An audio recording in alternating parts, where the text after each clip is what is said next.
probably 28, 30 minutes, where we looked like, probably the best version of ourselves, and then credit Providence and credit this time of year.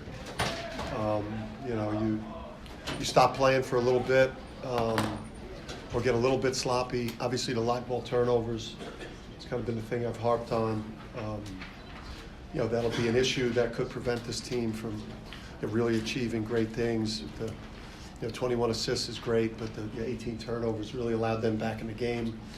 But I thought it was, they weren't going to go away quietly, not with the atmosphere, not with the Providence program and the pride they have in what they do. So, obviously excited to get a chance to play the regular season championship.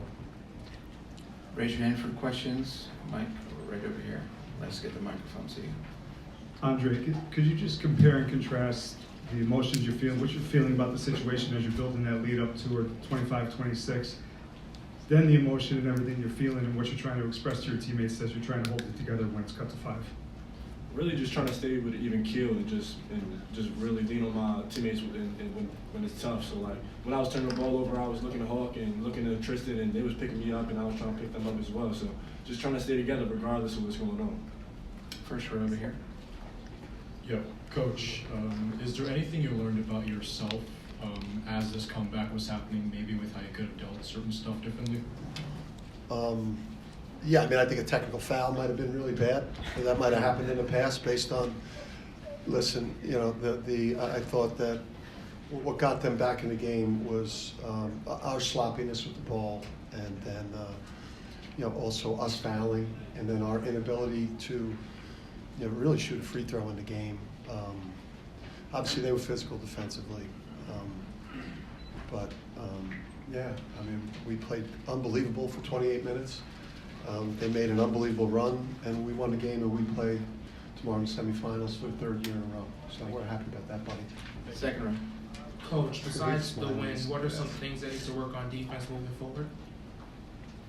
What was that? Coach, what are some things that need to work on defense moving forward? Yeah, we were elite defensively in the first half. 29%. We held them to 1 for 9 from 3. I thought we got away from our principles of, maybe taking away the paint. But again, I think it was the fouling that just disrupted the rhythm of the game. We were playing such great basketball at both ends of the court. And then, once it turned into a whistle fest and we were putting them at the free throw line, they were able to chip away, mix in some live ball turnovers, and you can't get back and get set defensively. I think that's why they shot 51% from the field. We weren't set as much in the second half because we weren't getting stops. We were turning the ball over. Dave, right here. Dan, Tristan obviously came up big, a couple of daggers, or they seemed like daggers at the time. Explain his game and why he didn't start the game.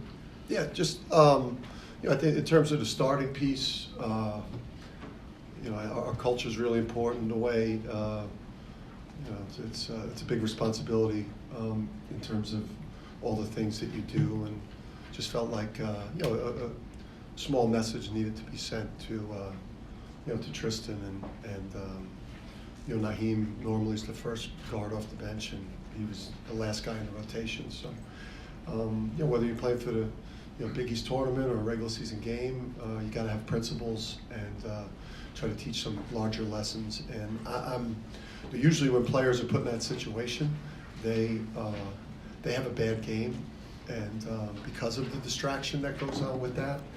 And I was just blown away by his mental toughness tonight and being able to put that behind him and perform at a high level.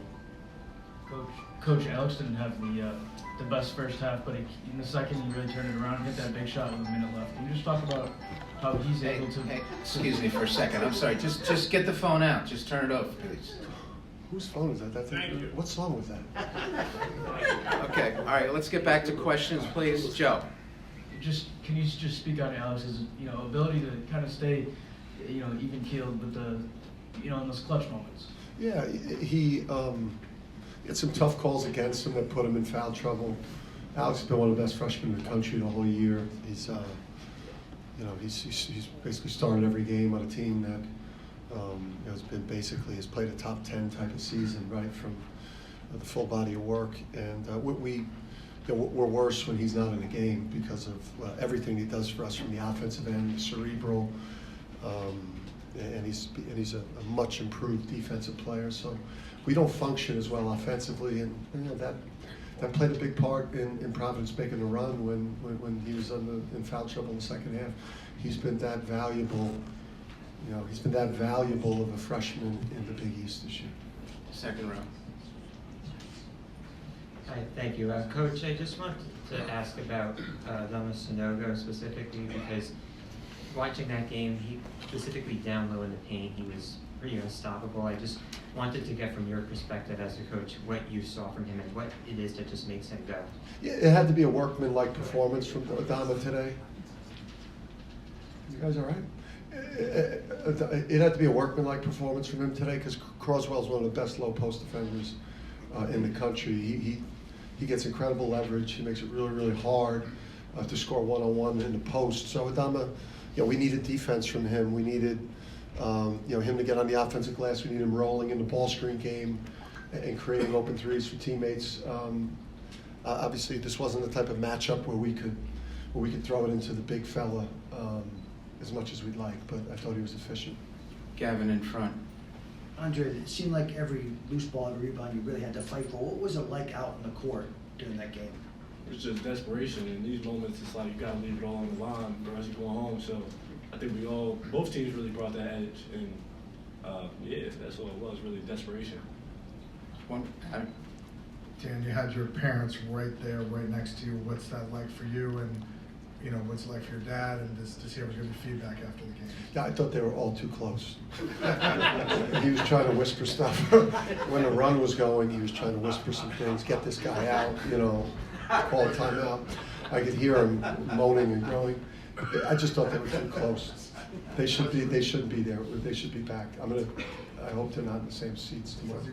My son was over there. He almost got me a technical, Danny, because I think he got on James one time breathing. I don't need them that close. Ralph over here.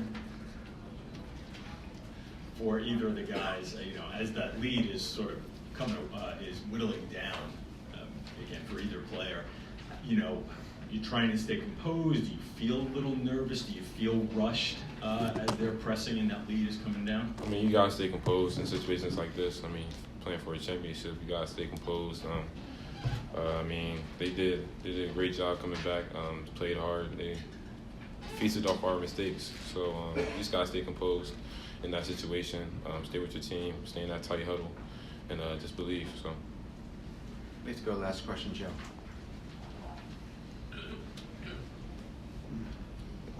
Jordan, playing instead of watching, was it everything you expected, or was it, were the emotions a little different?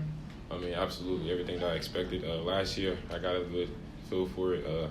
Watching it, but playing it is totally different. It's very exciting. Just feel the energy in the crowd. It's really loud in there. So, it was amazing. So. UConn, thank you. Thank you.